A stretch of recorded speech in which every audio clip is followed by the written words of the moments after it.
Good morning, everyone. I'm Justin Oogreder from FES Future of Work, and I'm absolutely thrilled to be here for this second panel of this morning. Do we need an EU initiative on algorithms at the workplace? I try to make that sound like a question mark because this is exactly what we're going to discuss this morning in the coming 1.5 hours. Should we have an initiative? Should it be legal? And if so, what should it look like? As Stefan Olsson already said earlier this morning, there might be quite a large consensus or agreement on that in this room, but the reality outside this room is very different. So I think it makes a lot of sense to discuss this together and to see exactly why we really need this initiative, if it should be legal, why, and really build a strong case for that if we're convinced that this should happen. Before we start, I'd like to apologize for the quick delay. But there was a very good reason, because several MEPs among us were exactly discussing a legal or their own initiative report in the Parliament on algorithmic management this morning in the Parliament, and they will continue this afternoon. So a very packed day for them on exactly this topic. So I would want to give a warm round of applause to all the panelists, and specifically the MEPs for making it a very charged day. Thanks a lot.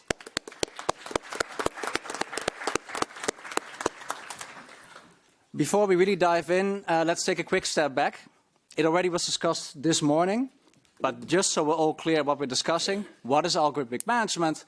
Very basically, it's about the automation of core management functions. Monitoring workers, evaluating their performance, distributing tasks. Then the second question, of course, is, okay, why is this such an issue? Why should we discuss this here right now? Why do we need an initiative?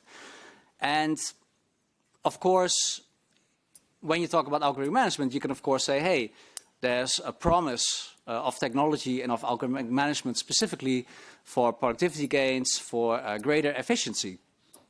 And as I guess all of us have experienced, at least I know that I did, sometimes you had a boss in your past life where you felt like maybe it would have been nice to have actually been managed by a robot or an algorithm instead. It would have been less of a nuisance. But this is perhaps a little bit too rosy of a picture. Because when you automate management, there's a bunch of things that can also happen. The first is perhaps that it makes it much more easy to surveil. For surveillance to be pervasive, ubiquitous, intransparent. So that workers feel that maybe there's not an escape. And that's really something we see. And second, when you automate management, you also put it at a distance. So it becomes opaquer, it becomes easier to dodge responsibilities as well. And so these are real risks that we face and that should be discussed.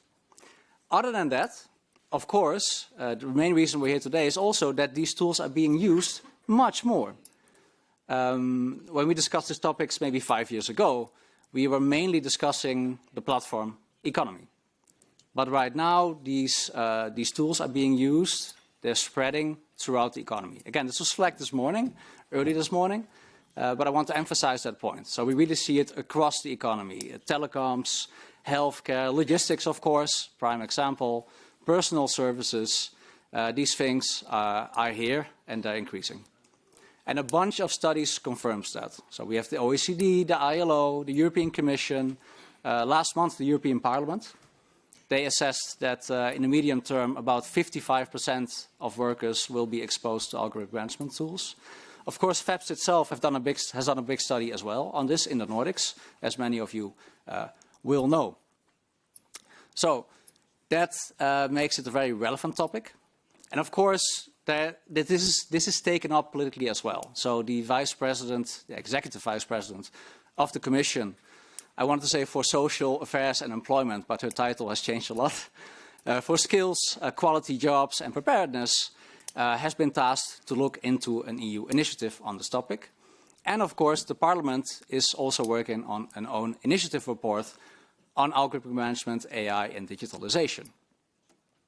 At the same time, there's not just a push towards more rules, more initiatives, perhaps legal, on this domain. Because we also see a push towards deregulation. In a few weeks, we'll have the Digital Omnibus Act, which will potentially simplify and roll back some of the existing protections We talk about the General Data Protection Regulation here. We talk about the AI Act, which are, of course, also very relevant when we discuss algorithmic management and the workplace. And so this is a very interesting political moment and an interesting time to discuss this topic here in the European Economic and Social Committee. What we want to do is really pose first the question. So to all panelists, I want to raise the question, do we need an EU legal initiative on algorithmic management? If so, why? If not, why not? I will also want to leave a lot of time for questions and answers, because I know that there's a lot of interest on this topic. We already saw it earlier this morning. And if there's a very broad sense of agreement, I might play a little bit of a devil's advocate, because I think it is a difficult political moment. There is a lot of pushback against any new legislation, and I think we should discuss that seriously here as well. With that being said, I would quickly introduce all the panelists. First, I want to welcome Franca Salis-Madinier. She was the former vice president of the Workers Group here in the EESC, in the European Economic and Social Committee. So it's a bit of a home game for you, Franca. You also co-wrote a report on AI that was delivered to President Macron. So you also have expertise specifically on AI from the innovation side, so very interesting. Second, I want to welcome Estelle Ceulemans, also to my right. Estelle Ceulemans, also member of the European Parliament, coordinator for the Socialists and Democrats on employment in the EMPL committee, and also shadow rapporteur for the S&D on this topic. So you were also in the deliberations this morning and this afternoon, I understood. Third, I will move to Isabel Ceulemans. Isabel Ceulemans, Deputy General Secretary of the European Trade Union Confederation, the ETUC. Very much engaged on algorithmic management, AI at the workplace, so you also bring a great expertise and interest on this topic, so very happy to have you here as well. Thank you for joining us. Fourth, to my left, Andrzej Buła. He is a member of the European Parliament for the EPP. He is the rapporteur for the EP's own initiative report on exactly the topic that we'll discuss today. And yeah, it's been an incredibly charged day for you, so very glad that you could make it today for this important panel. Then I continue on my left, Leïla Chaibi, member of the European Parliament as well, for the left grouping, also coordinator for a group on employment files, very engaged on these topics, also in the platform work directive already in the previous legislature. So strong voice on this. Very happy that you're here with us, Leïla, great. And last but not least, Tom Bevers on our absolute left. Tom Bevers is the special advisor. Actually, Tom, I have to look this up because the title is so long that I couldn't memorize this. Advisor General and Director of International Relations and Socio-Economic Studies in the Belgian Federal Service for Employment, Labour and Social Dialogue. He also chairs the Management Board of the European Labour Authority. That's a mouthful, but all very relevant and interesting positions for our discussion today. With that pretty long introduction, because we have a pretty full panel, I would like to give the floor first to Franca. Franca, how do you assess the need for an EU initiative? Should it be legal? And if so, why? And if you could stick to 4 minutes, all of you. I will say this by the power invested in me by Lucy, who put me under a lot of pressure. So if I'm being harsh, it's both my nationality, I'm Dutch, we're known to be rude, but I will also blame you, Lucy. Apologies for that. Let's take it away. Franca, please. Alors, merci. Juste un bonjour à tous et à toutes mes anciennes et mes anciens collègues. Donc, je vais prendre 30 secondes pour remercier de votre attention. Vous pensez, vous êtes débarrassé complètement de moi, je suis encore là. Donc, moi, ça me fait plaisir en tout cas de vous voir et de participer à ce débat avec des illustres acteurs de la décision et aussi des actes législatifs en Europe. Donc, d'autant plus important, me semble, ce débat qui m'a fait venir, nonobstant un virus ne m'est pas épargné ces 2 derniers jours. Donc, ma voix sera encore plus nasale que d'habitude et peut-être mes airs encore mieux roulés comme italienne d'origine. Voilà, pardon pour cette petit préalable, mais j'y tenais.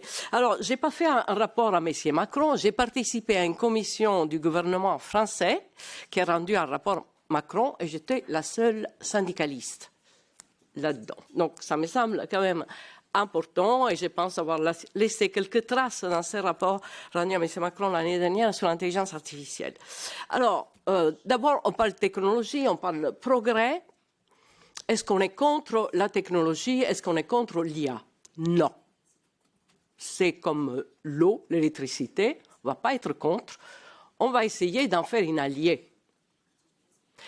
Et quand on parle du travail, parce que là, pour l'instant, on va se limiter aux enjeux sur le monde du travail, un progrès, ça veut dire que ça émancipe l'humain, les travailleurs, que ça lui donne du pouvoir, que ça lui donne de l'autonomie, que ça lui donne du pouvoir sur la machine notamment, et sur la qualité globalement de son travail, santé, sécurité, etc.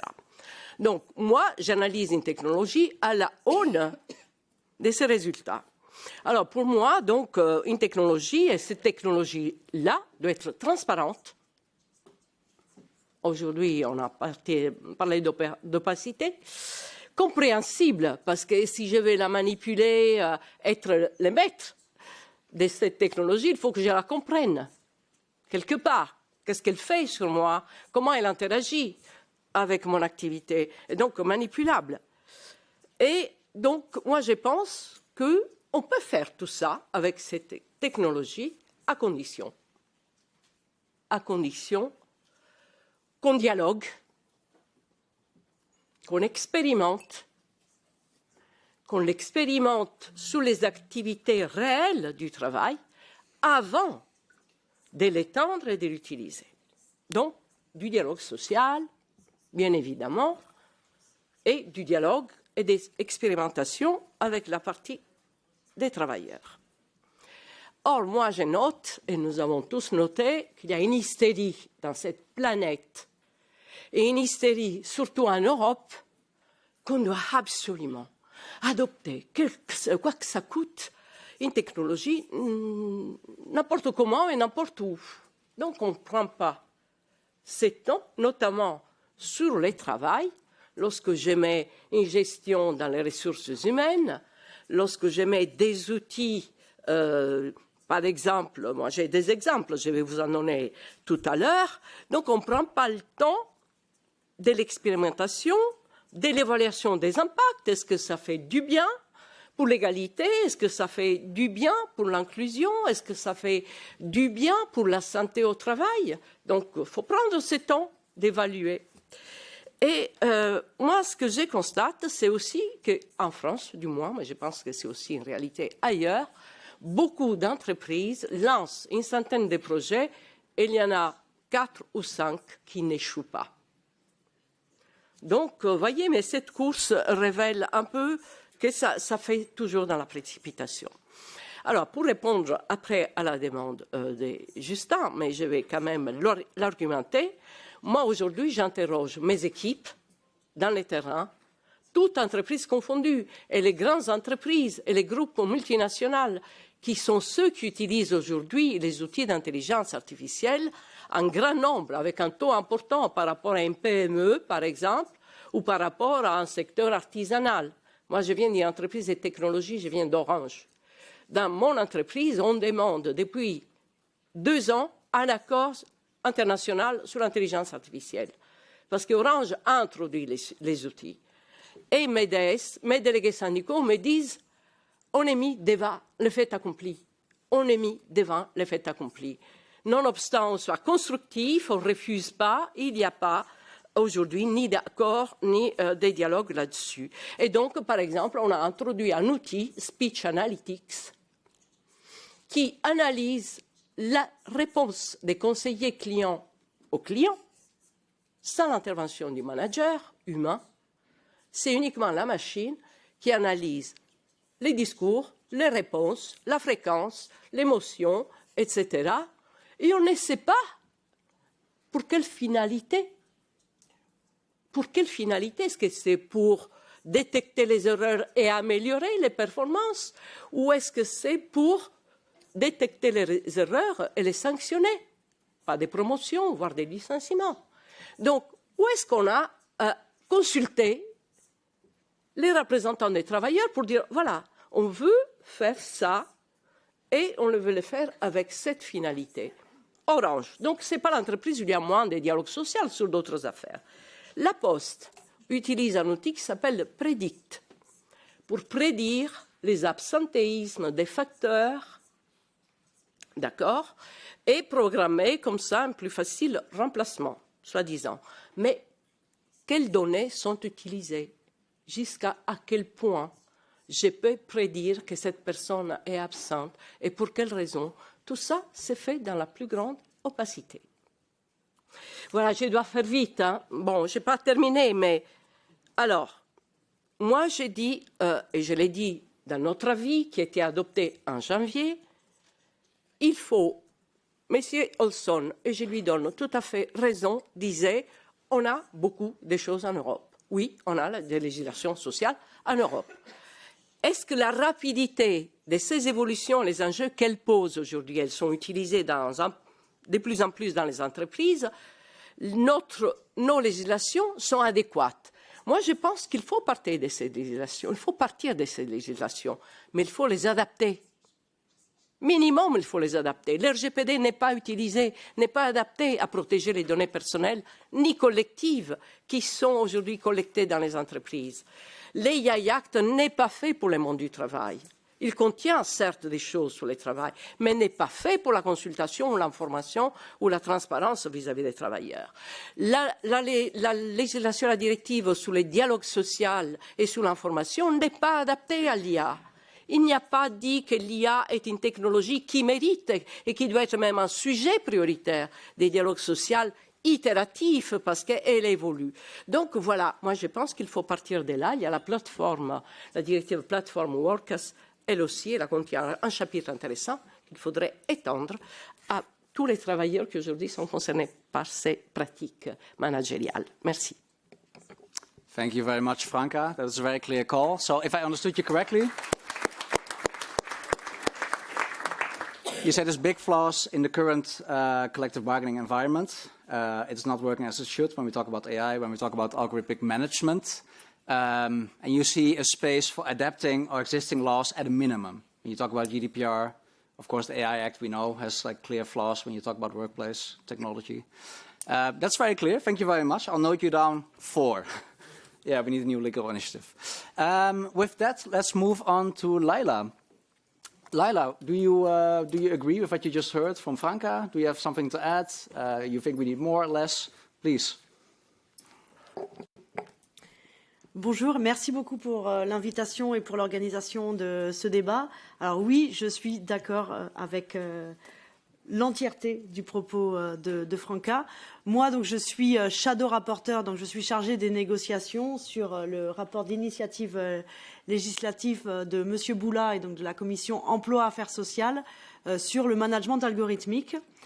Et dans le précédent mandat, c'est mon 2e mandat au Parlement européen, j'étais shadow rapporteur, donc en charge des négociations pour mon groupe politique, le groupe de la gauche, sur les différentes étapes de la directive pour les travailleurs des plateformes, rapport d'initiative législative et rapport d'initiative, rapport législatif ensuite, quand la Commission européenne a fait sa proposition.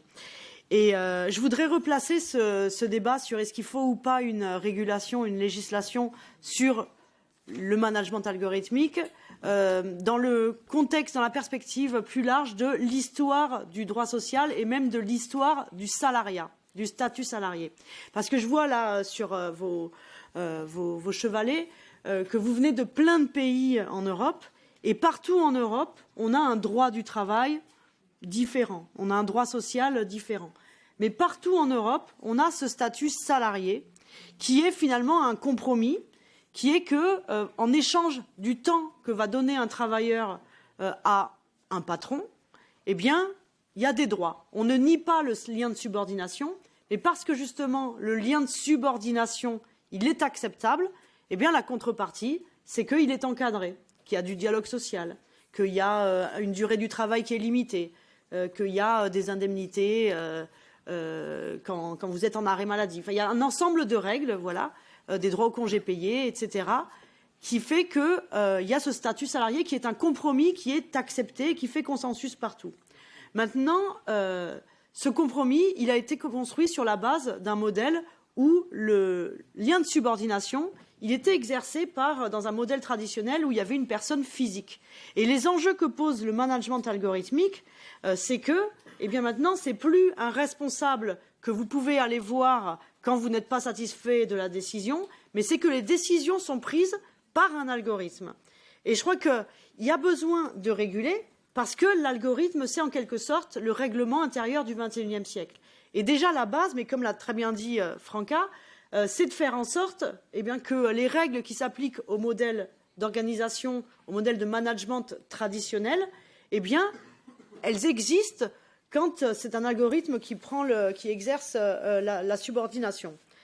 C'est à minima donc pour empêcher qu'il y ait une régression des droits et qu'on augmente l'asymétrie des relations entre le travailleur et le patron, hein, qu'il n'y ait pas une régression après ces années, ces décennies où on est arrivé à un compromis qui est acceptable. Et puis à maxima, pourquoi pas que ces évolutions technologiques avec le management algorithmique, elles permettent même l'émancipation. Elles permettent d'augmenter, elles permettent d'avoir plus de droits. Alors, il faut réguler. Pourquoi ? Parce qu'il y a des trous dans la raquette avec les directives qui existent. Je n'ai pas le temps là de développer. Mais on a la directive sur les travailleurs des plateformes, donc, qui est une bonne directive, mais qui concerne uniquement les travailleurs des plateformes. Et il y a plusieurs éléments, je pense, qu'il faut retirer de cette directive et transposer et diffuser à l'ensemble des travailleurs qui sont soumis au management algorithmique, même s'ils ne travaillent pas pour une plateforme. Plusieurs éléments. D'abord, la transparence de l'algorithme. Qu'on sache si l'algorithme me demande de prendre telle ou telle décision, c'est parce que en fait, j'ai inséré tel ou tel critère. Est-ce que c'est, par exemple, pour reprendre les éléments de la directive sur les travailleurs des plateformes, est-ce que parce que je refuse des petites courses, en fait, pour me sanctionner, l'algorithme va me proposer que des petites courses, ou alors à l'inverse, si je refuse des petites courses, l'algorithme va comprendre qu'il faut me proposer des grosses courses. Voilà, tous ces éléments-là. Savoir qu'il y ait une transparence sur l'algorithme de la même manière que vous avez une transparence sur le règlement intérieur, sur les règles d'organisation de l'entreprise. Premier élément, donc la transparence de l'algorithme. La protection des données. L'algorithme se nourrit de données. C'est important qu'il y ait une protection des données. Et là, contrairement à la sphère hors travail, le consentement ne suffit pas. Vous me direz, il y a le RGPD qui fait qu'à partir du moment où vous consentez, vous acceptez, vos données peuvent être utilisées. Quand vous êtes dans un environnement de travail où il y a un lien de subordination, le consentement n'est pas acceptable parce qu'il n'y a pas de consentement libre et éclairé dans un rapport de subordination où si on me demande de signer, de donner mes données, sinon je n'ai pas le contrat de travail, évidemment que je vais signer, que je vais consentir. Donc on ne peut pas se baser sur le RGPD, c'est pour ça qu'il faut des règles plus précises. Par exemple, c'est évidemment de ne pas utiliser les données émotionnelles. Alors, qu'est-ce que sont que les données émotionnelles ? Parce que certains diront que dans l'IA Act, il y a déjà l'interdiction d'utiliser les données émotionnelles. On a des fois le débat sur c'est quoi les données émotionnelles. Si par exemple je suis sur mon lieu de travail et que j'ai quelque chose qui mesure, une caméra devant mon ordinateur qui va mesurer mes battements de cils pour voir si je suis nerveux ou pas, eh bien, pour moi, c'est une donnée, je vous dirais que c'est une donnée émotionnelle, parce qu'on va en déduire si je suis nerveux ou pas. Eh bien, d'autres vous diront que non, ce n'est pas une donnée émotionnelle, c'est une donnée comportementale. Donc ça, je pense qu'il faut avoir une interdiction d'utiliser les données émotionnelles qui soit large, une interdiction d'utiliser des données personnelles qui n'ont rien à voir avec le lieu de travail. Par exemple, savoir si utiliser sur les données sur votre application temps de sommeil, par exemple, pour en déduire des recommandations sur est-ce que je vais lui proposer un temps de pause ou pas, ou est-ce que je vais être plus sévère parce qu'il a mal dormi. Ça, interdiction. Donc, il nous faut des règles. Voilà. Je conclus. Oui. Donc, la nécessité d'avoir un humain pour répondre à des décisions importantes comme le licenciement, d'abord le licenciement et l'embauche, qu'un humain prenne la décision, l'information consultation. Et je pense qu'en fait, c'est aussi une question d'égalité de tous les travailleurs. Maintenant qu'on a la directive sur les travailleurs des plateformes, ce ne serait pas normal que certains travailleurs soumis à un algorithme aient des droits et que d'autres n'aient pas. Et c'est aussi un élément donc, qui est à prendre en compte. Et je suis j'espère qu'on va arriver à une position commune du Parlement européen pour demander une directive. On sait qu'au niveau des échéances, la commissaire Roxana Mitsatu doit présenter en décembre la roadmap sur les emplois de qualité et que là, j'espère qu'on sera en mesure que le Parlement fasse un appel fort pour une directive sur le management algorithmique. Merci. Thank you very much, Leïla.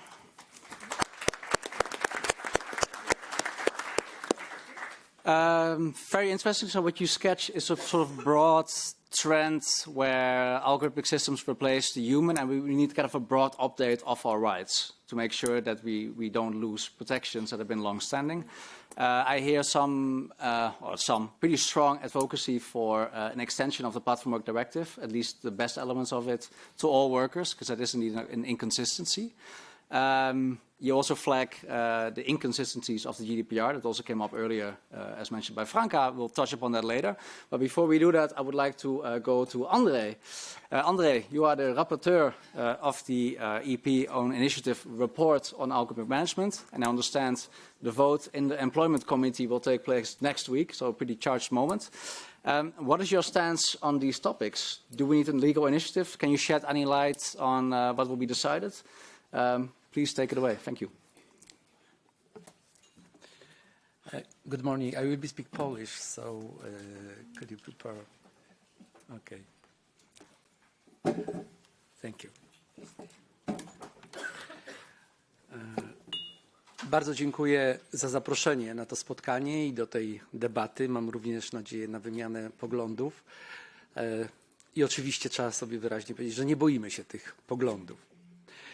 Temat cyfryzacji, sztucznej inteligencji i zarządzania algorytmicznego znajduje się dziś w centrum uwagi wszystkich uczestników rynku pracy.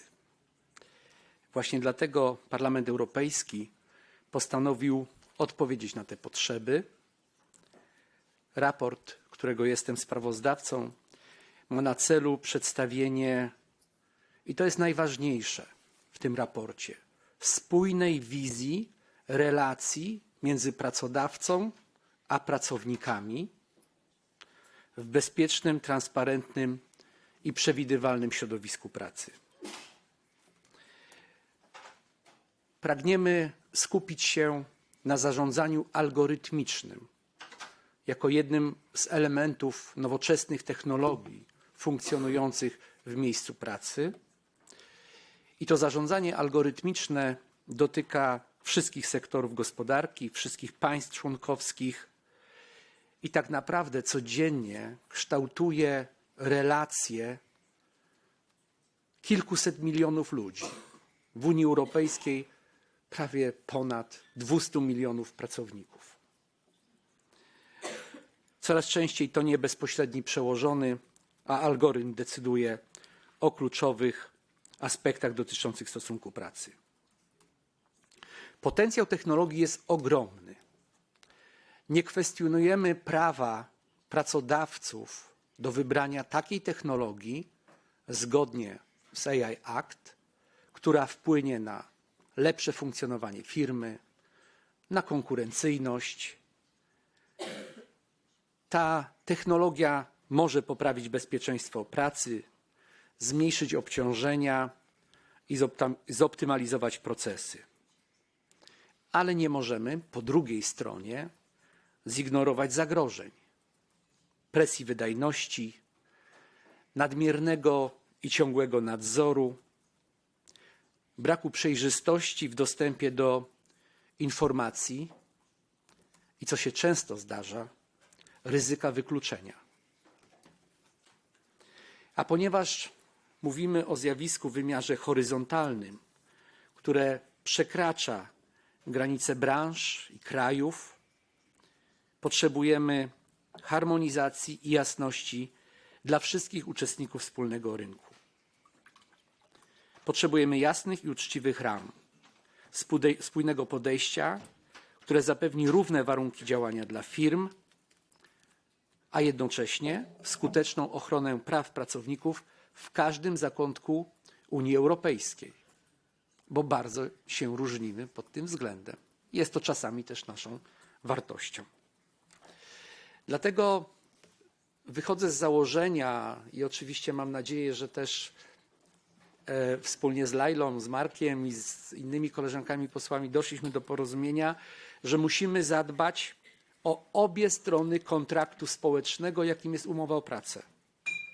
Zapewniając przedsiębiorcom jasność prawną, równe i przejrzyste zasady, a pracownikom odpowiedni poziom informacji, niezbędnych szkoleń i ochrony.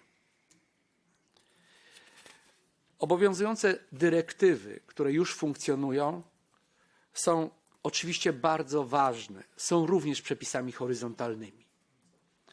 Ale często skupiamy się na technologii, kiedy mówimy o AI Act, skupiamy się na danych, kiedy mówimy o ochronie danych osobowych, a tu chcę jeszcze raz podkreślić, że chcemy zająć się relacją pracodawca-pracownik.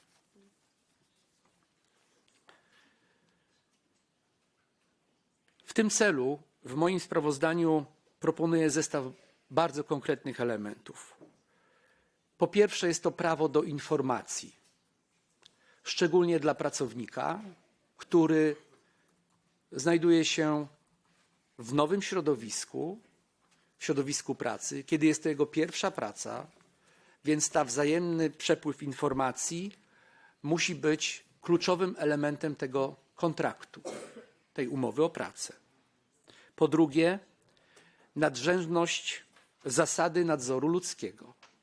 Mamy to zawarte w naszych rekomendacjach. Po trzecie, obowiązek konsultacji. Badania jasno wykazują, że zaangażowanie przedstawicieli pracowników w proces wdrażania innowacji pozytywnie wpływa na stopień ich zrozumienia, otwartość i motywację pracowników. Pracownicy również mają powód do dumy i do satysfakcji, kiedy pracują na nowoczesnych rozwiązaniach technologicznych. Pragną tego, chcą być do tego przygotowani. Po czwarte, ochrona danych osobowych. Niezwykle ważny jest komponent wzmocnienia kompetencji, szkolenia i wsparcia dla przedsiębiorców. Zarówno w tych pierwszych dniach pracy nowego pracownika, jak i w trakcie, kiedy będziemy wdrażać nowe technologie, czy będziemy usprawniać, czy będziemy rozbudowywać nasze algorytmy, bo nie jesteśmy przeciwko nowoczesnym technologiom, tylko jesteśmy za odpowiednim wdrożeniem ich w życie. Zaproponowany, mogę już dzisiaj powiedzieć, przez nas dokument nie ma na celu tworzenia dodatkowych warstw biurokracji i nowych obowiązków sprawozdawczych, a jedynie równych zasad, jasności prawnej i warunków do rozwoju dla pracowników. Mam nadzieję, że znajdziemy w Parlamencie Europejskim zwolenników takiego sposobu myślenia o tym nowym wyzwaniu, które jest między nami i wśród nas. Dziękuję bardzo.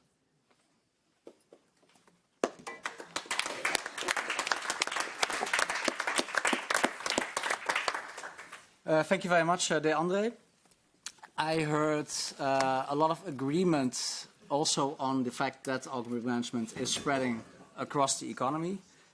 You mentioned the importance of workers' rights to information, worker protections around privacy, data protection. So I feel there's quite some agreement already. Information, training, of course. We will get into some of these specifics a little bit later. Before we do, let's move to Estelle. Estelle, we already heard 3 speakers. What would you like to add on this question? I mean, spoiler alert, I guess you will not come out against a legal initiative, but what kind of specifics would you like to add to the discussion so far? Thank you. Je vais m'exprimer en français.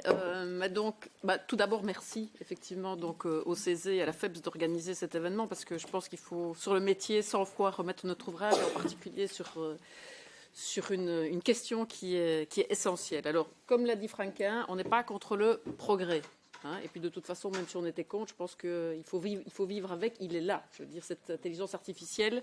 Et d'ailleurs, je remercie encore le CESE et Franca pour l'avis qui a été effectivement rendu en ce début d'année, que j'ai lu avec grande attention, et qui commence en disant, en citant effectivement la déclaration commune des partenaires sociaux du G7 en Italie, qui dit que l'évolution rapide des systèmes d'intelligence artificielle, y compris l'intelligence artificielle générative, est sans aucun doute l'une des tendances les plus marquantes qui touchent le monde du travail et plus largement nos sociétés. L'avenir nous dira si cette transformation se produira pour le meilleur ou pour le pire, et le tour qu'elle prendra dépendra des décisions des responsables politiques. Donc voilà, on y est effectivement au cœur du sujet. C'est effectivement notre responsabilité ici de mieux encadrer cette intelligence artificielle pour qu'elle se fasse finalement, comme le dit le titre d'ailleurs de cet avis, au profit des travailleurs et travailleuses. Alors, même constat, et je soutiens tout à fait l'analyse de Franca et de cet avis. Donc aujourd'hui, les législations existantes ne sont pas suffisantes. Certains essaient de nous faire croire, il suffirait peut-être de les adapter à la marche. Non, les législations existantes ne sont pas suffisantes, que ce soit, ça a été dit, le règlement général pour la protection des données, l'IA Act, ou les directives, celles sur l'information et la consultation des travailleurs de 2002, ou celle de 1989 sur santé et sécurité au travail. Et donc, c'est vraiment notre responsabilité, effectivement, de mieux protéger les travailleurs. Et je me permettrai quand même d'y revenir parce que c'est un sujet et un enjeu essentiel. Parce que mieux protéger les travailleurs et les travailleuses par rapport à des enjeux comme ceux-là, mais aussi assurer une meilleure protection sociale, c'est aussi notre bouclier démocratique. Et que de plus en plus de travailleurs et de travailleuses, s'ils se sentent effectivement lâchés, perdus, face et surtout à l'émergence de ces technologies, qu'est-ce qu'ils ont comme tendance à faire? Et on le voit malheureusement au niveau européen. Certaines élections arrivent à limiter la casse, et heureusement d'ailleurs aux Pays-Bas récemment, mais ils se tournent effectivement vers des partis d'extrême droite qui leur mentent sur ces questions. Alors voilà, peut-être d'abord un élément. Est-ce qu'il est réaliste aussi, et on entend l'engagement de différents représentants de groupes politiques ici, est-ce qu'il est vraiment réaliste d'imaginer qu'on aura une directive européenne? Je suis heureuse évidemment d'entendre le rapporteur s'engager en disant qu'il faut effectivement un acte législatif sur cette question. Peut-être rappeler évidemment qu'on dépend de la Commission pour avoir une initiative législative. qu'en plus, si on regarde bien le grand fil rouge qui trace toute la ligne, toutes les lettres de mission de nos commissaires européens, et en particulier aussi celle de Mme Minzatou, qui nous intéresse évidemment ici en l'occurrence, on nous parle surtout du rapport Draghi, de simplification, de compétitivité, enfin simplification qui ressemble plus à une dérégulation qu'autre chose d'ailleurs. Et si on regarde d'ailleurs la lettre de mission de Mme Minzatou, il n'y a pour le moment aucune initiative qui est prévue. Alors, merci Monsieur Buła. Nous serons évidemment avec vous pour réclamer une initiative législative, notamment sur l'intelligence artificielle. Mais voilà, il faudra effectivement guerroyer. Juste à titre de comparaison, parce que je la fais souvent, par exemple, pour Nicolas Schmit, notre précédent commissaire, il y avait au moins 6 initiatives législatives qui étaient prévues. Une sur, justement, les travailleurs de plateforme, le salaire minimum. Mais ici, il n'y a rien. Il y a 2 initiatives qui sont citées, notamment sur le droit à la déconnexion éventuellement, ou l'encadrement en tout cas du management par algorithme, mais on ne parle pas d'initiative législative en tant que telle. Et comme l'a dit effectivement tout à l'heure Leïla, on attend beaucoup. Donc Mme Minzatou doit nous sortir un Quality Job Roadmap, donc, mais qui pour le moment n'a rien de contraignant sur effectivement pour la fin de cette année. Et on nous parle d'un Quality Job Act pour le 4e trimestre 2026, donc dans un an. Et là, il y aurait peut-être des éléments sur ce droit à la déconnexion, sur le management par algorithme. Mais on nous dit aussi que ce ne seraient pas des directives en tant que telles. Or, ce que nous voulons, ce sont des directives pleines et entières. Parce que dans notre commission emploi, nous avons pour le moment tout un programme de travail sur des initiatives législatives, donc pour réclamer auprès de la commission pour avoir des actes législatifs. Et ils sont de plusieurs ordres. Parce que, évidemment, la question de l'intelligence artificielle, et je vais y revenir sur le contenu très rapidement, est évidemment essentielle. Mais quelque part, il faut regarder ça aussi par rapport à l'ensemble des enjeux qui sont liés à cette question de l'intelligence artificielle. Donc pour le moment, on a tout un programme de travail donc, qui est défini par les 5 groupes non fascistes au sein de la commission emploi. On veut d'abord, effectivement, travailler sur ce rapport d'initiative législative pour une directive sur intelligence artificielle sur le lieu de travail et donc le management, mieux encadrer le management par algorithme.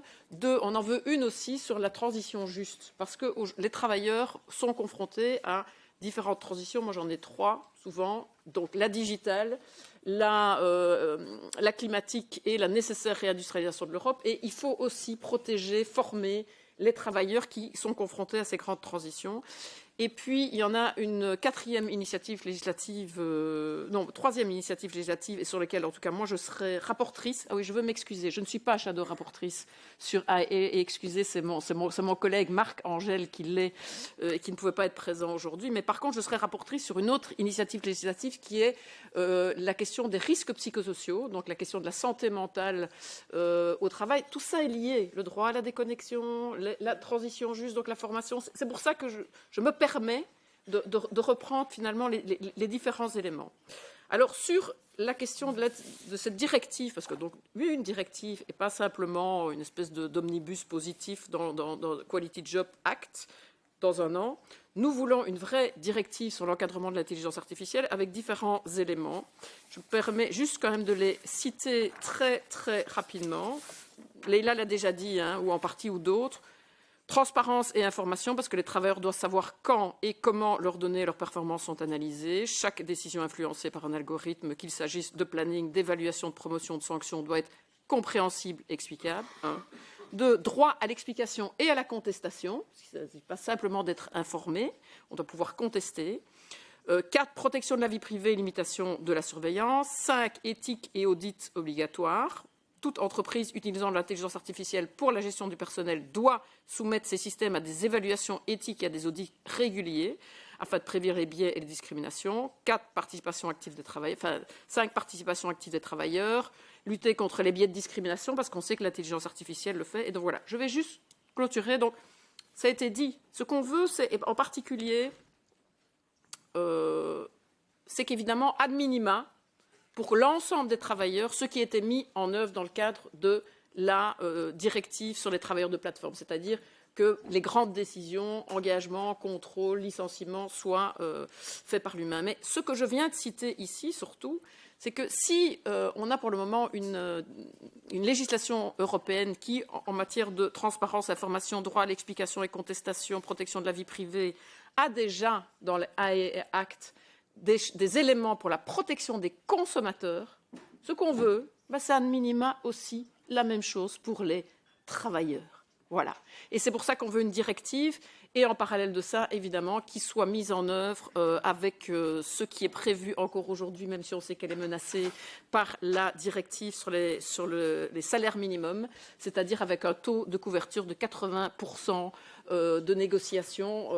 Voilà. Mais donc, les différents éléments, c'est vraiment un tout et un ensemble qu'on veut, en plus de cette directive sur l'intelligence artificielle sur le lieu de travail. Thank you very much, Estelle, for sketching the wider context.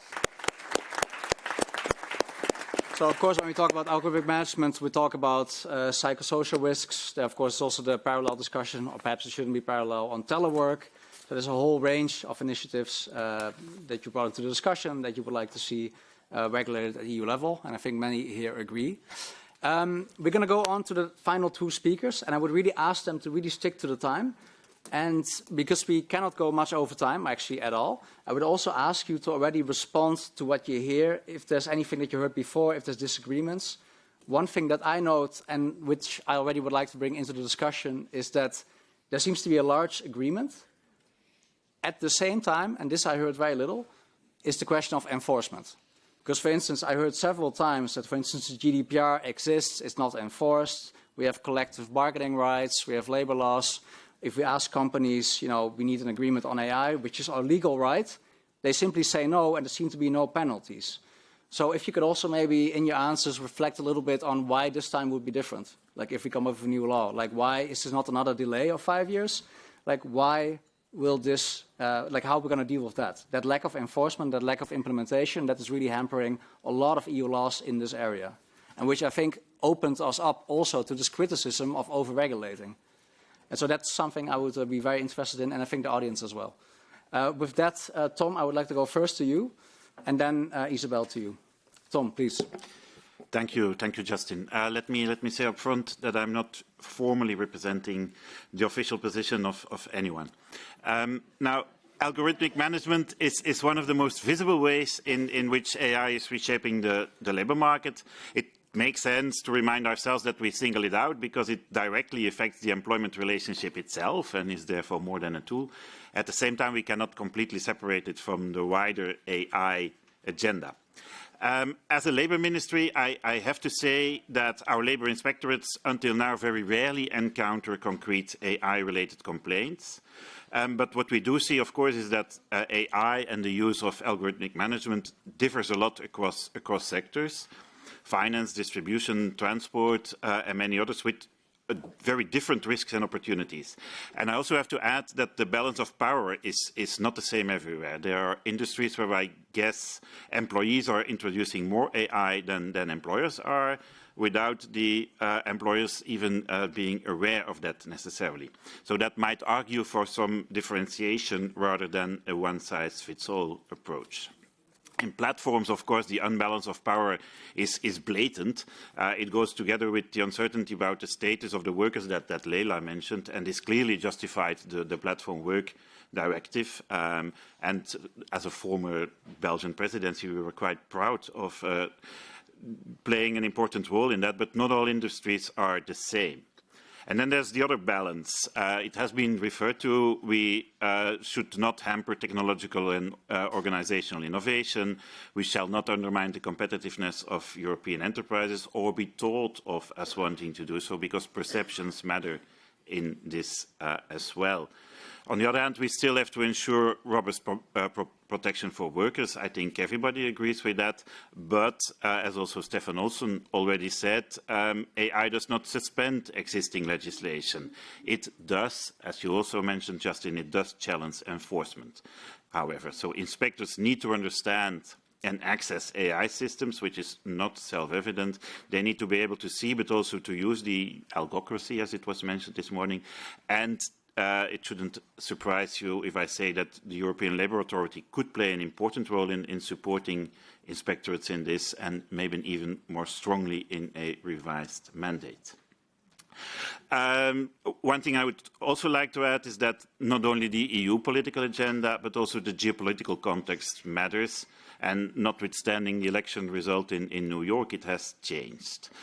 So it's worth going on the website of the US Department of Labor that shows that one of their priorities at the international level is to prevent regulation of the platform economy and of artificial intelligence, which harms American worker and business interests. That's an important reality check. We are in a global context. Nevertheless, work continues beyond Europe, and maybe this deserves more attention. In the ILO, work is going on to align global rules for platform basically with the European directive. And in the OECD, work is going on to develop a recommendation on AI in the workplace. And so a joint commitment among major economies could be a step towards a global level playing field, which is also important in this respect. Quickly back to Europe, there is the Parliament, there is the Commission, but of course there's also the Council. For now, Belgium has no position on a potential directive on algorithmic management beyond platform work. And, well, given the coalition government, we are not very likely to have a position immediately either. I do understand that extending the Platform Works Directive's principles to the whole economy would be quite a pragmatic approach. But how many stand alone, how many directives this Commission is likely to propose, like Estelle already hinted to. And then I'm not sure that there would be support in the Council for such a directive. Embedding these elements in a broader initiatives like the forthcoming Quality Jobs Acts would then require careful calibration with all the other possible objectives that, referring again to Estelle, that Estelle mentioned, but also with probably some deregulation for which there are also many demands, and well, then you know where you start with the legislative process, but probably not what you end up with. So finally, I guess we all agree that social dialogue is key in all of this. In Belgium, the National Labour Council and several sectors are already discussing AI in their industry. So perhaps it would be wise to first look at Isabel, at the next speaker, and give EU-level social partners at cross-industry or sector level the opportunity to take the lead on this. Thanks.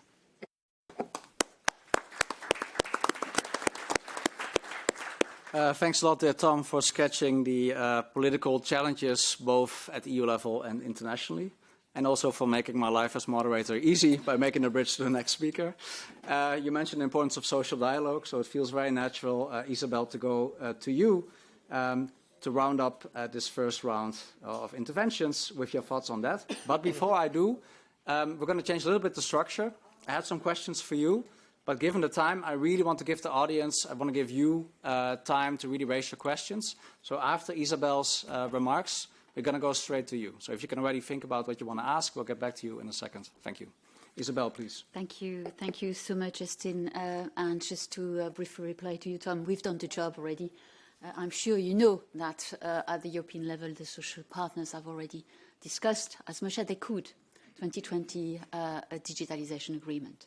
On AI, however, we could not come further because exactly here we need to have the level playing field. And this level playing field can only come from a directive from the European Union. And this is the reason why I would like very much to thank the rapporteur, Monsieur Buła, in particular for listening at the hearing that took place this year on the different indeed demand and requests and calls to set this level playing field that is, of course, not only the basis for empowering the workers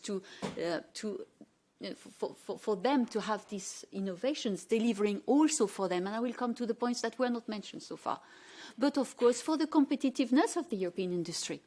Because if we were just looking at the US, that would exactly be the reasons why we have to have a legislative framework to protect not only the workers, but to protect the internal market. Because what the US wants is to have the free access to the internal market without any rules, to impose their rules. And their rule is not to look into the protection of your data, not to look into the protection of workers, and far more not to look into the protections of the industrial relationship and the industry in the European Union. It's just to grab it and to make the profit out of it and to repatriate that profit to the US. Nothing less for the European Union. This is exactly what we need to have, a level playing field, not only for empowering the workers to be able to work with this disruptive technology, and I would like to mention that disruptive technology, to work with it and to be able also for business to anticipate what does that mean, not only for the workforce, but of course for their business model. And I think it is very clear that we have already showcased that the European Union is not playing by the rule of the US when it comes to platform. Platform are businesses. What we could do back in time is to protect the workers in those platforms, because businesses didn't want to have this regulation of platform and repatriating their obligations when it comes in particular, but not only, to the protection of workers. It was mentioned that we need to have the same protections as for the consumers. I just would like to mention that algorithmic management are products on the market, okay? And those products cannot just be at any price. And not only do we have to have something which is key for this technology because it's disruptive at a point that we've never had before in terms of repatriating the human dimension, in particular the workplace, to be able to say, if there is a decision that is to be taken, it could be informed by algorithmic management, but not taken by this machine. And second is, of course, the precautionary principle. This is exactly what protects the European Union from products put on the market that are damageable and harmful for the people and in particular for the environment. I will leave the environment inside for the moment because it's not what we are discussing today. We are focusing on the workplace, and I think this is very important. But bear in mind, the environment is suffering from the development of algorithmic management and, of course, those big data factories. So what the ETUC is of course asking since a long time, and we had the possibility twice to exchange with Mr. Buła, and I would like to thank him of course for listening, is of course that information consultation is key, but not only to individual workers. It's important to have indeed here the recourse to workers' representatives and trade unions in the workplace, because this is exactly where you make the efficiency of making discussions in information and consultation work, because we will be able to organize the workers, to organize this information consultation, to make sure that you will not have to have the consent of every single person, but the consent that will also be given by the workers' representative and trade union for the workers. And here we will be, and we should be the interlocutors at the workplace. So should we be also for AI literacy.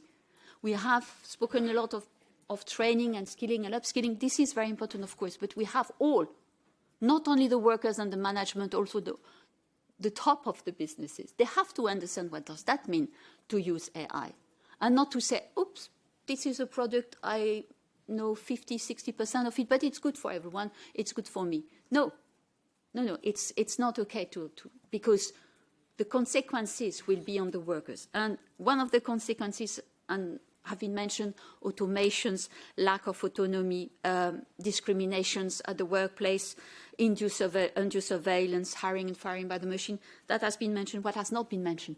It's the intensifications of a work. Your work is automated, but then you have to be quicker because the machine has done it for you. But the machine doesn't do it well all the time.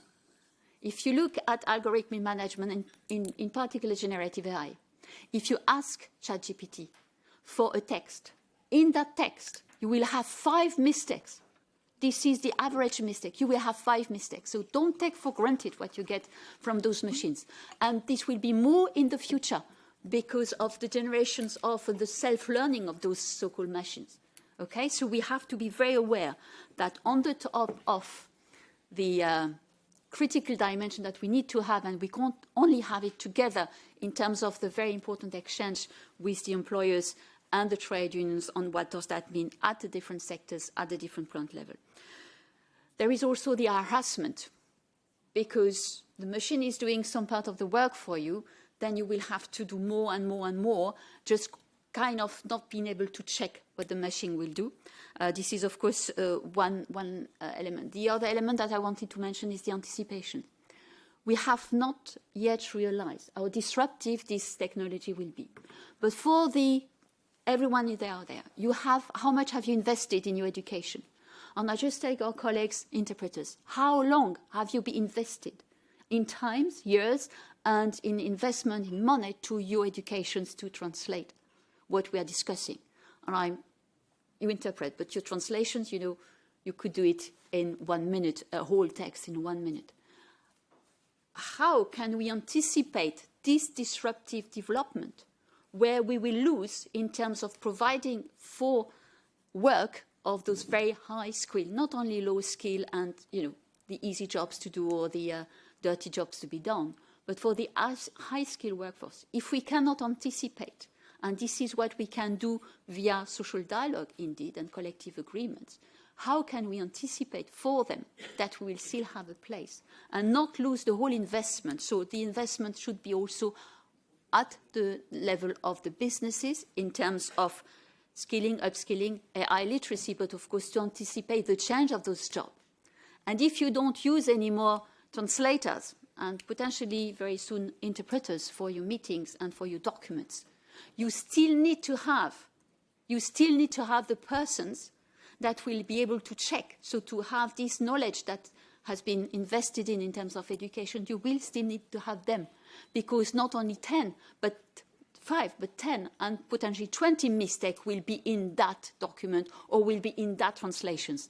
And we will all of us back to zero, back to square zero. Nothing about competitiveness if we don't have the possibility to frame a key innovation. Each innovation in the world has a need to be framed to deliver for all. And this is, of course, the issue of the general interest that is very important for all of us. And I will stop here. I'm very happy to reply to questions. Thank you. Thank you very much, Isabel, for those important remarks. What I really picked up, and which I think is very important, is that there's no competitiveness, no internal market without rules that are enforced. And I think this is, a clear point where we can also find potential political agreement across the political aisle, because I think that's something that everybody can support. Of course, you also flag the importance of collective rights over individual rights, because we have seen that individual rights don't work that well in a workplace context, and I'm putting it mildly. But I'm going to stop talking and hand over the floor to our audience. Before we're going to open up the floor, I want to make two things clear. It's a Q&A, so it's a question, so we're not looking for lengthy statements. If you could introduce yourself. If you have questions to specific panelists, please point that out. And with that, let's open the floor. First, you, sir. We've got Sophia over here, and then the two. Yeah, she was the first one. You will moderate this? That's fine. What shall I do? Yeah? Okay. Basically 1 minute, Sophia, 1.5 max. No worries, I'm not going to repeat everything that I agree with that you've already phrased so expertly. Thanks for all of your efforts, and I think you've been putting a lot of thoughts and work into these topics already. So I'm rather switching to the question and the strategic part.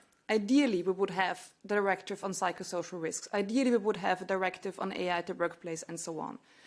But if we don't get it, and we've heard some skeptical voices as well, what are the plans B, C, D, etc.? So how can we safeguard, for instance, or how can we achieve a right to lifelong learning? Is there a possibility to use the union of skills to get something concrete?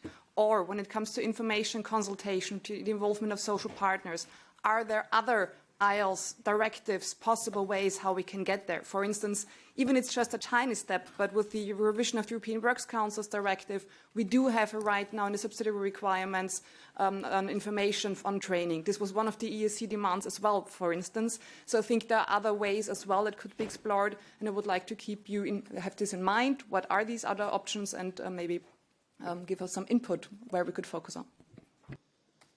Thank you very much. Yep, go ahead. Yeah, thank you. I'm Michele Moe from the University of Groningen. I'm a legal researcher working on algorithmic management. And I really liked Isabel's intervention. And so in my work, I as well focus on providers. And I agree with Isabel because I think that what we should tell to workers and also to trade unions is not that your boss is an algorithm. I mean, it's also an algorithm, but most of all is a service. I do believe that algorithmic management represents an important phenomenon of outsourcing to IT companies and developers that should be tackled. And I like to, so my question is turning the very nice intervention of Isabel to of course, in a friendly way, to challenge the member of the parliament, Buła, about the resolution of, about the recommendations that I've read, and I think it's an important first step. But what I see and what I also ask for clarification is a lack of focus on this market of companies. That is not just Google, it's not just Microsoft. If we, what I like to, there's a nice task that we can also do now. If we all go on, we Google Amazon Web Services Marketplace, and we go into the Amazon Marketplace for AI, and we type in the search bar workforce management, you will find hundreds and hundreds of AI solutions for managing employees. And that is something you can subscribe as easily as you subscribe to your Spotify or Disney Plus subscription. And this conceals, I believe, important information asymmetries that should be really part of this ideal package of new rules for algorithmic management. And I don't really see that in the resolution. And second sub-question is about labor inspectorates. I really like the fact that there's an article focused on enforcement in the recommendation. What I miss is, well, we have since 2019 an European Labour Authority, and as far as I can understand, there's a lot of willingness and enthusiasm in the in the European Labour Authority to have a bigger mandate and a stronger mandate. And we have in the treaties Article 16 that gives to the European Union an exclusive competence to regulate data protection. Why can't we have the European Labour Authority together with the European Data Protection Board issuing guidelines and opinions and be a proactive part in enforcement of data processing at work? And why this has not been considered? Thank you very much. Yeah. That's rather an explanation. The question's very clear. I still got two speakers. I've got Manuel and I've got one lady up there in the back. Please, 1 minute each, because you don't give the speakers the chance to react. So, Manuel. Yep. Muchas gracias, Lucy. Cierto y agradecer en primer lugar toda la participación porque es un tema que los trabajadores nos estamos enfrentando ya porque realmente lo estamos viviendo y sufriendo en estos momentos, ya también en procesos industriales. Se ha hablado de las 3 revoluciones que nos enfrentamos y quizás sea incluso más que esto porque está probablemente en juego incluso el propio modelo y el sistema que conocemos. Aparte de lo añadido que se ha dicho de derechos a la intimidad, de derechos como personas, como ciudadanos, en este caso europeos, nos enfrentamos a muchos otros. Probablemente también el modelo de participación debe de ser un modelo mucho más inclusivo y mucho más codeterminante, porque si no es imposible. Y luego hay un aspecto que es radical para el modelo social europeo, es decir, o se empiezan a poner tasas por el volumen de empleos que se supriman, porque además estamos hablando de empresas que en muchos casos no aportan nada en el aspecto para gasto social y encima para los derechos de los trabajadores. Esto tiene que ir ineludiblemente acompañado de una reducción muy importante de jornada y de otros aspectos que probablemente también haya que complementar a todo ese sistema para la formación, para la adecuación a los sistemas productivos y, lógicamente, también para probablemente poder acceder a algún tipo de modelo que se complemente socialmente el volumen de empleos que se eliminan. Si no vamos por esos caminos, pues, lógicamente, el mono listo igual se mata de éxito y se pega un tiro en el pie. Muchas gracias.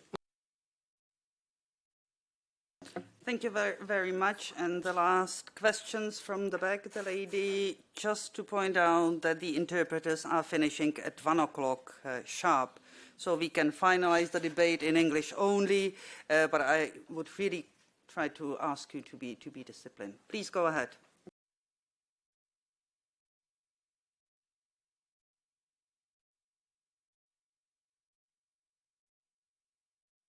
As Mr. said already just now, it's the model of work which has changed.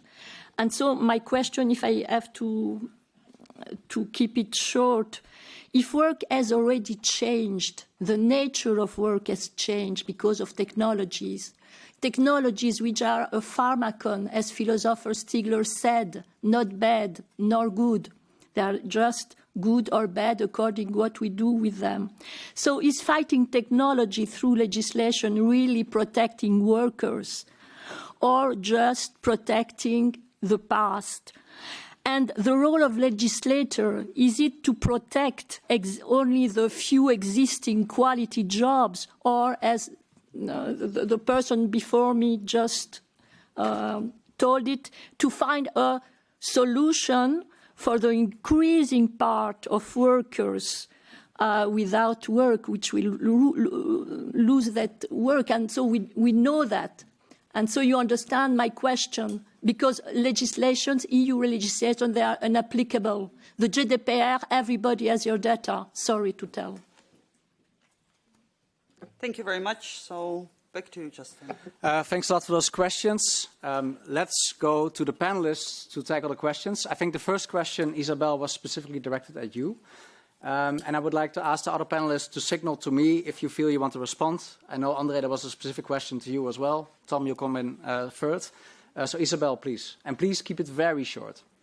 Yeah. So I would not like to look at a plan B if we are already very much working and investing in a plan A. And I think we have a quality job roadmap coming, to which we've been working very hard. I think AI, and this is one of the key demands of the TUC, is part of this quality job roadmap, which should deliver in terms of legislative initiative by the European Parliament, amongst others, to say to the European Commission there is a need to act and to act now, and this is on this way. So there might be other plans, but for the moment I think it's very important to use this momentum and to work for the plan I, which is quality job. Second, the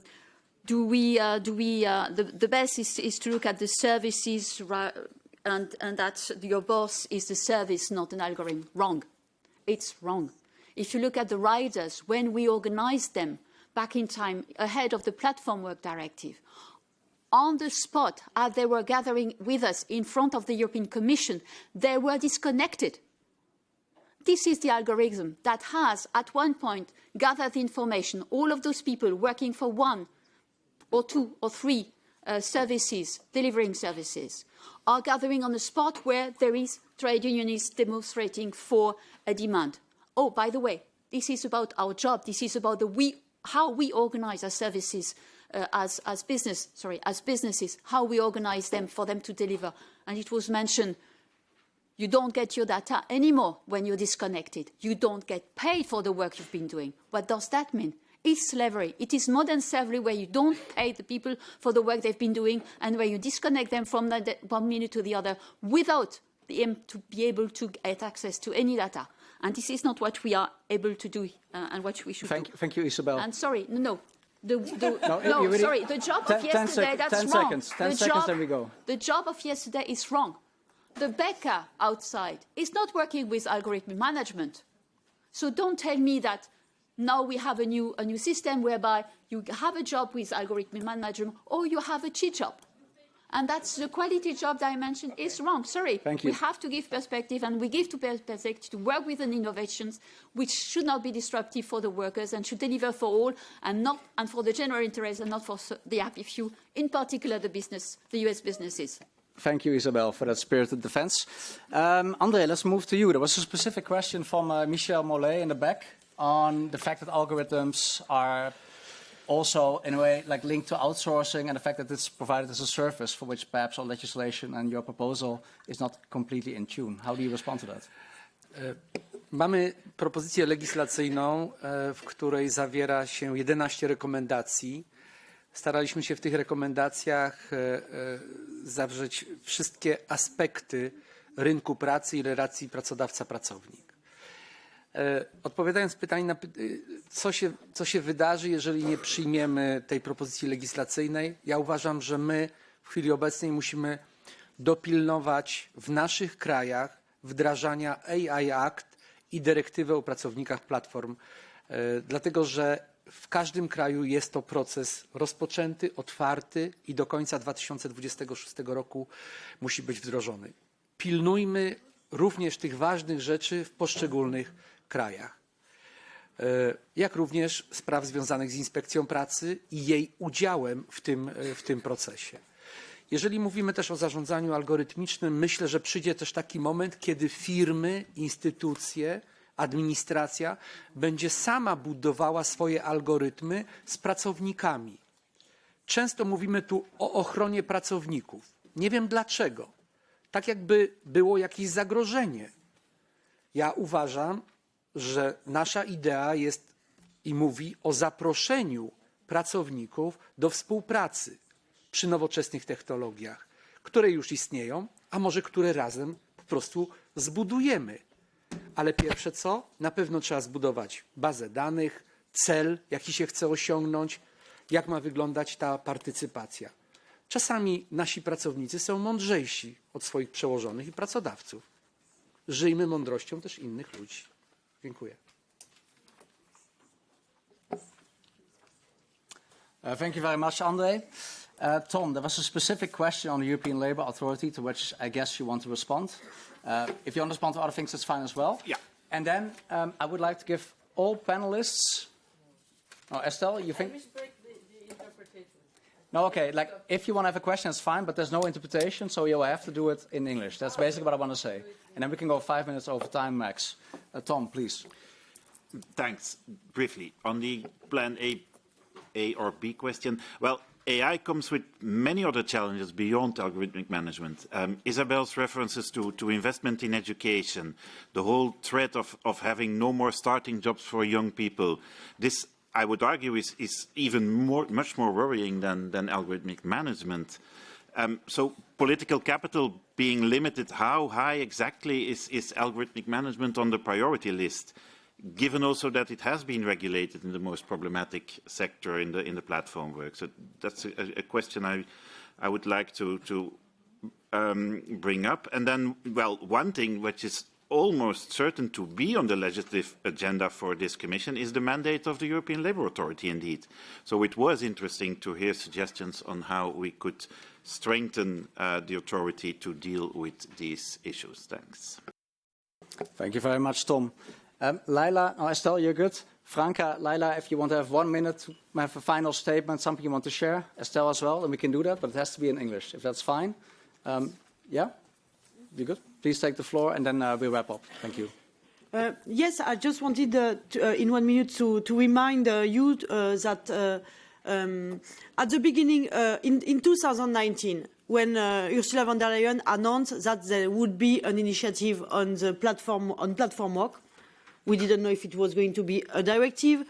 You know that some company, Uber and, well, many lobby, they thought it would be a good thing for them because they thought the plan for them, according to them, was to have the legalization of third status between self-employed and employees that would have allowed them to have a subordination relationship without the obligation of an employer. And at the end, we made it. We made it. Really, it could have seemed incredible in 2019, but we've made a directive that is going to change when it will be totally transposed in all over Europe. Is going to change the daily life of millions, thousands, a lot of workers all over Europe. So even if the context is more difficult right now, with the balance of power inside of the Parliament, with this simplification, with the international context, I really think we can have a majority inside the Parliament, but also in the European Union, in order to have an ambitious directive on the management algorithmic, and I hope we will do it. And if we manage to do it, it will be being all together politically, but also with a trade union and all the stakeholders. We need to stay together. Thank you.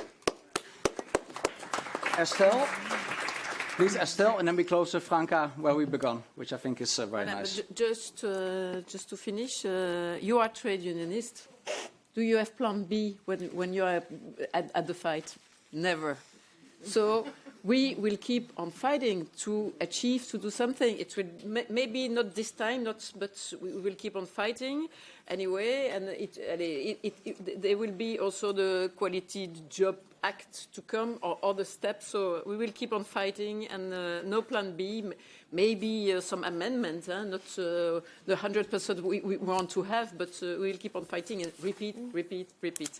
Second things, maybe also we have to, I don't like it, I'm a former trade unionist, but we may also have a reflection to go at the European Court, because at the moment you have a protection for the platform worker, but not for all the workers. So it's a kind of discrimination. But we have to do that very carefully, because sometimes you have the victory à la Pyrrhus. And maybe you lose more than you win. But maybe that kind of things. I don't like it because it's judiciarization of our fight. But anyway, and over European Labour Authority, we surely have to reinforce their mandate, and we have to work on this. And this is on our agenda. Thank you. Thank you. Franca. Yeah, thank you. So I approve. Almost everything has been said. My message, I think Europe must find her voice and her way. We are not going to hurry up against the giants of technology and go in a hurry. A few years ago, we made an opinion here, and we said that Europe, the added value, could be a label, a certificate of European values for AI, which AI contained European values and was respectable of them. So I think we should pursue on this way. And just one thing, because if we get off from ideology, I notice that when you have not trust, workers who untrained the AI system sometimes refrain from working with the machine, but because they don't want and then don't say what's the finality, what they are becoming if they are in training the machine. So I think build a trustful framework with the human at the center. With the human at the center. Today, we do not speak about agents, AI agents, and the capacity of women or men to intervene on this decision. We are losing our European principle, human must say in command. So I think strongly that a directive, a clear directive, which resume all the aspects, maybe we can take already existing, but adapting and improving for the world of work, it's our way. We are not losing competitivity if the rules are clear. That is not true. It's ideology.